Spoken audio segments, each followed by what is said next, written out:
Welcome back. સુરેન્દ્રનગરમાં ખનીજ ભરેલા ડમ્પરમાં આગ લાગી. લીંબડી બગોદરા હાઈવે પર ડમ્પર સળગ્યું. કટારિયા ગામના પાટિયા પાસે અચાનકથી દોડધામ મચી હતી. સદનસીબે હાલ કોઈ જાનહાનિના સમાચાર નથી. સ્થાનિકો અને અન્ય વાહન ચાલકોએ તંત્રને જાણ કરી. પોલીસ અને ફાયર વિભાગની ટીમ હાલ ઘટનાસ્થળે પહોંચી છે. ફાયર વિભાગની ટીમ હાલ ઘટનાસ્થળે પહોંચી ચૂકી છે અને આગના દ્રશ્યો સામે આવ્યા છે કે જ્યાં ખનીજ ભરેલા એક ડમ્પરમાં અચાનક જ આગ ભભૂકી ઉઠી હતી.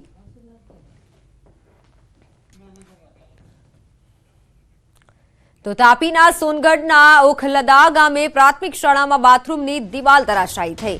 દિવાલ ધરાશાયી થતા ધોરણ 2ના 3 વિદ્યાર્થીઓને સામાન્ય ઈજા પહોંચી છે. ત્રણેય વિદ્યાર્થીઓને સારવાર માટે વ્યારા હોસ્પિટલ ખસેડાયા. સદનસીબે મોટી દુર્ઘટના ટળી છે.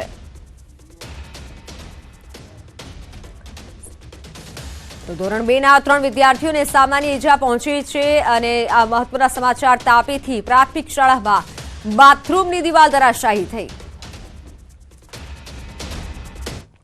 વાત સુરતની. સુરતમાં ધૂમ સ્ટાઇલમાં નંબર પ્લેટ વગરની લક્ઝુરિયસ કાર લઈ અને ફરતા યુવક સામે પોલીસે કડક કાર્યવાહી કરી છે. ડુમસ વાય જંકશન રોડ પર 1 કરોડની કિંમતની લક્ઝરિયસ કાર લઈ અને ફરતા નિખિલ પ્રજાપતિ સામે પોલીસે કાર્યવાહી કરી છે. કારના કાચ બ્લેક હોવા છતાં પોલીસે ગાડીના પુરાવા માંગતા યુવકે સંતોષકારક જવાબ ન આપતા પોલીસે કાર જપ્ત કરી હતી.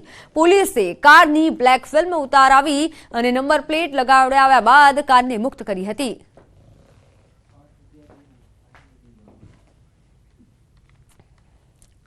તો રાજકોટમાં વેપારી પર કાર ચડાવી દેવાનો પ્રયાસ. જેતપુર માર્કેટયાર્ડમાં બનાવ સામે આવ્યો છે. બનાવ સીસીટીવીમાં કેદ થયો છે. ચણસી નાખવા આવેલા બોલેરો કાર ચાલકની કરતૂત. કાર ચાલકે 3 વેપારીઓને માર પણ માર્યો. કાર ચડાવી દેવાના પ્રયાસથી વેપારીઓમાં ભારે રોષ છે. મરચાના ઉતારા સમયે બોલાચાલી થઈ હોવાથી વિગત. જ્યારે કાર ચડાવવાના પ્રકરણમાં એકની અટકાયત કરાઈ છે. ટોળાને અડફેટે લેનાર કાર ચાલક હજુ ફરાર છે. બનાવ બાદ માર્કેટયાર્ડમાં વેપારીઓએ હરાજી બંધ કરાવી. આ બનાવમાં 3 વેપારી ઘાયલ, હોસ્પિટલમાં દાખલ. તો બનાવમાં 3 વેપારી હાલ ઘાયલ થયા છે અને 3 વેપારીને હોસ્પિટલમાં દાખલ કરાયા છે. બનાવના સીસીટીવી ફૂટેજ સામે આવ્યા છે. વેપારી પર કાર ચડાવી દેવાનો પ્રયાસ કરવામાં આવ્યો. માર્કેટયાર્ડમાં બોલાચાલી થઈ અને ત્યારબાદ વેપારી પર આ રીતે હુમલો કરવામાં આવ્યો, જેથી વેપારીમાં હાલ રોષ જોવા મળી રહ્યો છે. વાત અમરેલીની. અમરેલીના જાફરાબાદમાં ડાલામથ્થાની લટાર. સામાકાંઠા વિસ્તારના સિંહનો વિડીયો સામે આવ્યો છે. રાત્રિના સમયે સિંહ દેખાતા લોકોમાં ભય છે. રહેણાંક વિસ્તારમાં સિંહ દેખાતા સ્થાનિકોમાં ફફડાટ ફેલાયો છે. સિંહની લટારનો આ વિડીયો સોશિયલ મીડિયામાં વાયરલ થયો છે.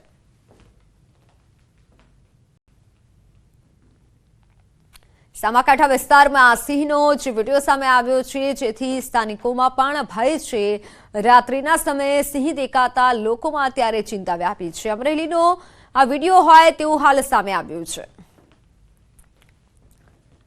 સુરતના માંગરોળમાં કપિરાજનો આતંક. 3 દિવસમાં 10 લોકો પર હુમલો કર્યો. આજે પણ એક વ્યક્તિને બચકા ભર્યા. વાંકલ ગામમાં કપિરાજના આતંકથી લોકોમાં ભય છે. ઇજાગ્રસ્તને તાત્કાલિક હોસ્પિટલ ખસેડાયા. તો આજે પણ એક વ્યક્તિને ઘાયલ કર્યો. ઇજાગ્રસ્તને તાત્કાલિક હાલે હોસ્પિટલ ખસેડવામાં આવ્યા છે કે જ્યાં માંગરોળમાં કપિરાજી આતંક મચાવ્યો છે. એક વ્યક્તિને બચકું ભર્યું. 3 દિવસમાં 10 લોકો પર હુમલો કર્યો.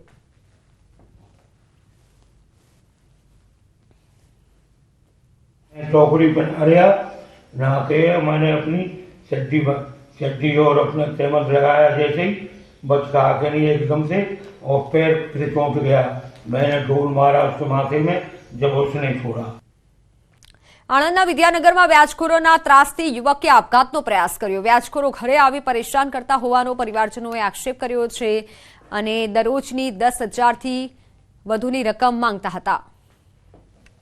તો એ કે હજુ 4 લાખ રૂપિયા તમારા બાકી છે અને છોકરાનું બુલેટ લઈ લીધું પાછું અને 5 થી 10 જણા બહાર એને હાથેવા પાથર ફરે કે આ છોકરો કઈ જાય છે એમ કરીને પકડવા ફર્યા બધા. એ રાતે 12 વાગે ઘેર આવે છે છોકરો અને હવામાં પાછો 4 વાગ્યાનો નીકળી જાય બહાર. એટલે અમારે ખબર જ નહીં પડતી કે આવો કેવી ધમકી બતાવે છે, શું કરાશે. હજુ વધારે મારવાની ધમકી બતાવે. એમણે પૈસા લીધા હશે તેમનું પેનલ્ટી એનું વ્યાજ ચડાઈ કર્યું છે એમણે. કેટલા પૈસા? 4 લાખ રૂપિયા કહે છે. તો એમણે કેટલા રૂપિયા લીધા? એમણે 1.30 લીધા છે. હા, તો પછી અત્યારે શું ઘટના શું બની છે? એમણે ઘટના દવા આપી લીધી છે. આ ક્યારે એવું થયું? 7:30 એવું ફોન કરીને રાજુભાઈ ધમકી કહ્યું. રાજુભાઈ ધમકી આપતા હતા ફોન ઉપર કે તું આય ને તો તને મારી નાખીશ, પૈસા આપી દે. મને જેવી તેવી ગાળો બોલે, મારા ઘરવાળાને ગાળો બોલે.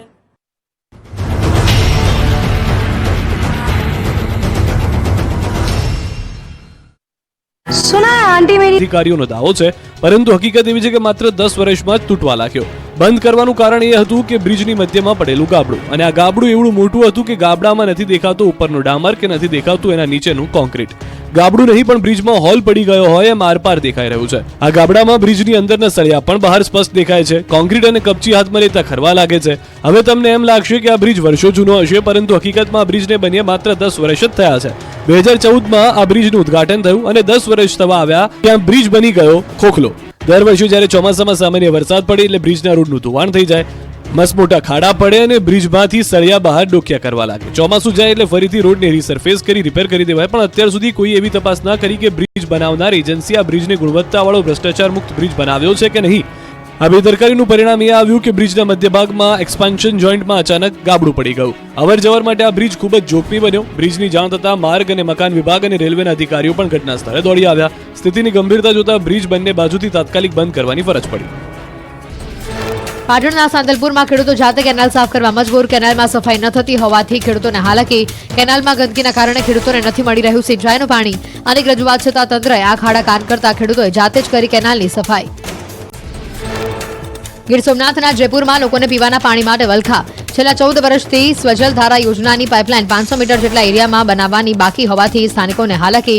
મહિલાઓ વાડીમાં પાણી ભરવા જવા મજબૂર. તંત્રના પાપે અડધી રાત સુધી પાણી માટે લાગી છે મહિલાઓની લાઈન. અધિકારીઓને વારંવાર રજૂઆત કર્યા બાદ પણ તંત્રના આ ખાડા કાન. ગામના લોકોએ ઉનાળામાં પણ પીવાનું પાણી ન આવતું હોવાનો કર્યો દાવો.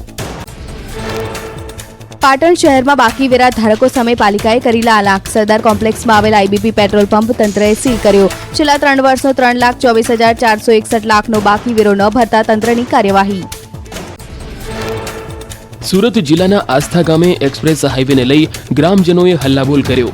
પાણીનો ભરાવો અને વાહન ચાલકોને અવરજવરમાં પડતી મુશ્કેલીને લઈ હાઈવેની કામગીરી બંધ કરાવવા વિરોધ કર્યો. લાંબા સમયથી આસ્થા ગામના રહીશો કરી રહ્યા છે વિરોધ. રહીશો અને ખેડૂતોએ અહીં સર્વિસ રોડ તેમજ પાણી નિકાલની વ્યવસ્થા કરવાની માંગ કરી.